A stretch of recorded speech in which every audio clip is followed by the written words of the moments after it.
মক্কা শরীফের ইমাম যদি মুনাফিক হয় ছাড় আছে এরকম কোনো হাদিস নাই। মদিনা শরীফের ইমাম যদি মুনাফিক হয় ছাড় আছে এই ধরনের কোনো হাদিস নাই। যে কোনো মসজিদ হোক যদি মুনাফিক ইমাম থাকে তার পেছনে ইক্তেদা করে যদি নামাজ পড়েন জবাব আপনারা দিবেন, নামাজ হবে না। ঠিক না বেটি?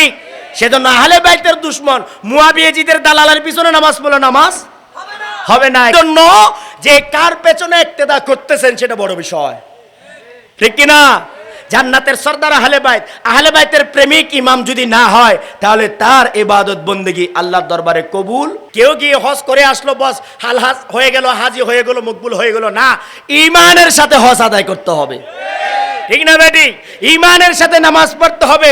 যে কোনো মানুষের পেছনে, যে কোনো ইমামের পেছনে আপনি নামাজ পড়লে নামাজ হবে হবে। সেজন্য প্রিয় নবীকে আল্লাহ বলেন মুনাফিকের জানাজার নামাজ পড়েন না, মুনাফিকের কবরের পাশে দাঁড়ায়েন না, ঠিক কিনা বেটি? হাফিজুল কোরআন তো আছে, আমার কোনো সমস্যা নাই। সূরা আত-তাওবার মধ্যে লা তাকুম ওয়ালা তুসাল্লি আলা আহাদিম মিনহুম মাতা। কেউ যদি মুনাফিক মারা যায়, কে মারা যায় বলেন? কে মারা যায়? হিন্দু না, খ্রিস্টান না, বৌদ্ধ না, বলা হচ্ছে মুনাফিক মারা যায়। এর মানে দাড়িওয়ালা, টুপিওয়ালা, জুব্বাওয়ালা, পাগড়িওয়ালা, আল্লাহ জিকির করনেওয়ালা, ঠিক না বেটি? লা ইলাহা ইল্লাল্লাহ বলেছে। এরকম ব্যক্তি যদি মারা যায়, যদি তার মনে ঈমানের দুশমনি থাকে, প্রিয় নবীর দুশমনি থাকে, ওলি আল্লাহর দুশমনি থাকে, তাকে বলা হয় মুনাফিক। আর এদিকে আল্লাহ বলেন ওগো আমার নবী, আপনি মুনাফিকের জানাজার নামাজ পড়ায়েন না, মুনাফিকের জানাজার নামাজ পড়ায়েন না। এখন তো আমরা জানাজার নামাজ সওয়াবের জন্য দৌড়মানি, সাবধান, যে কোনো জানাজার নামাজ পড়তে যাবেন না। হযরত উমর আল ফারুক রাদিয়াল্লাহু তাআলা আনহু তিনি ওয়ালা তাকুম আলা কবরিহি একই সূরার মধ্যে শুধু জানাজার নামাজ নয়, মুনাফিকের কবর পারে গিয়ে জিয়ারত করার জন্য না করেছেন। তাহলে কবরও দিবে, জানাজা পড়বে, খেয়াল করবেন।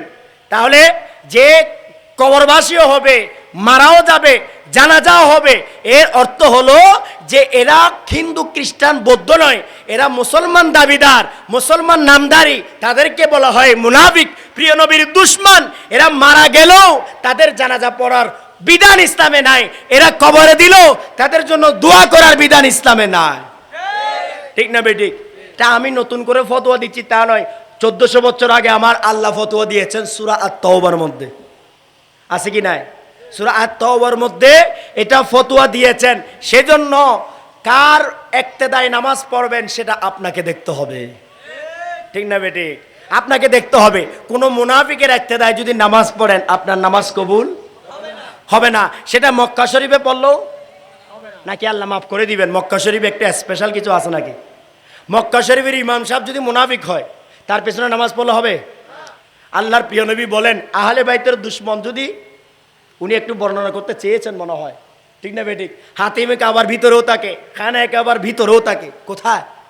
খানায় কাবার ভিতরেও থাকে। যদি ইবাদত বন্দেগীতে লিপ্ত থাকে, নামাজে লিপ্ত থাকে, যদি হজের মধ্যে লিপ্ত থাকে, রোজা রাখা অবস্থায় থাকে, বলতেছে আহলে বাইতের দুশমন খানায় কাবায় ঘুরলেও সে হাজি হবে না, খানায় কাবায় ঘুরলেও তার নামাজ হবে না।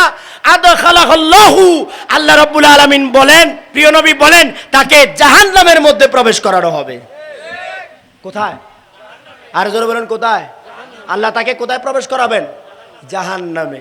সেজন্য মক্কা শরীফের ইমাম যদি মুনাফিক হয় ছাড় আছে এরকম কোনো হাদিস নাই। মদিনা শরীফের ইমাম যদি মুনাফিক হয় ছাড় আছে এই ধরনের কোনো হাদিস নাই। এই সরকিজিরপুর জামে মসজিদের ইমাম সাহেব যদি মুনাফিক হয় আপনাদেরকে ছেড়ে দিবেন এরকম কোনো হাদিস নাই। যে কোনো মসজিদ হোক যদি মুনাফিক ইমাম থাকে তার পেছনে ইক্তেদা করে যদি নামাজ পড়েন জবাব আপনারা দিবেন, নামাজ হবে না, ঠিক না বেটি? সেজন্য আহলে বাইতের দুশমন মুয়াবিয়াজিদের দালালের পিছনে নামাজ পড়লে নামাজ হবে না। এখন ফতোয়া আপনারা দেন, আপনারা আপনাদের পিঠ বাঁচান, সমস্যা নাই। আমারটা আমি বলে দিলাম কোরআন হাদিসের পক্ষে। সেজন্য যে কার পেছনে ইক্তেদা করতেছেন সেটা বড় বিষয়, ঠিক কি না?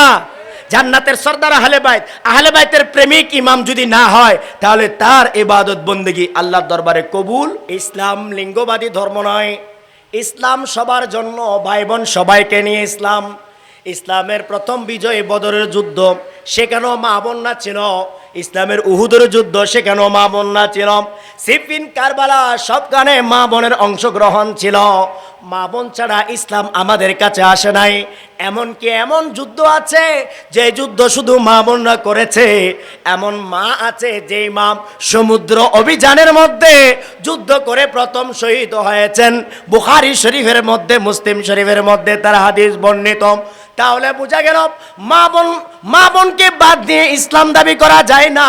সারা পৃথিবীর মসজিদ, যেখানে বাইতুল হারাম মসজিদে নববীর মধ্যে এবং বাইতুল আকসার মধ্যে নামাজ পড়ার সময় ভাইদের সাথে বোনরাও নামাজ পড়ে।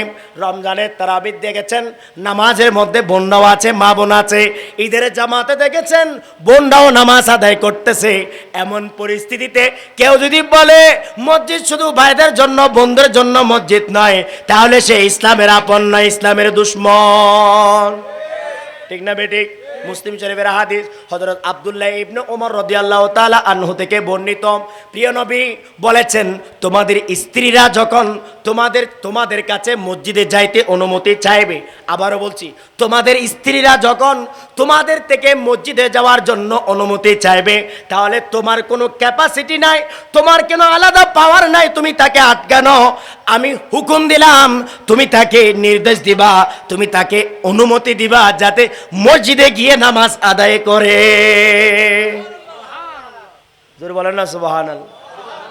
এখন নামাজ তো দূরের কথা, মসজিদে যেতে বললে এখন তো আমাকে নিয়ে লাগবে। ঠিক না বেঠিক? মাহফিলে আসতে বললেও এখন কিছু মোল্লাদের, কিছু মানুষের অ্যালার্জি বেড়ে যায়, না বুঝে মানুষকে ভুল পথে রেখেছে। সাবধান।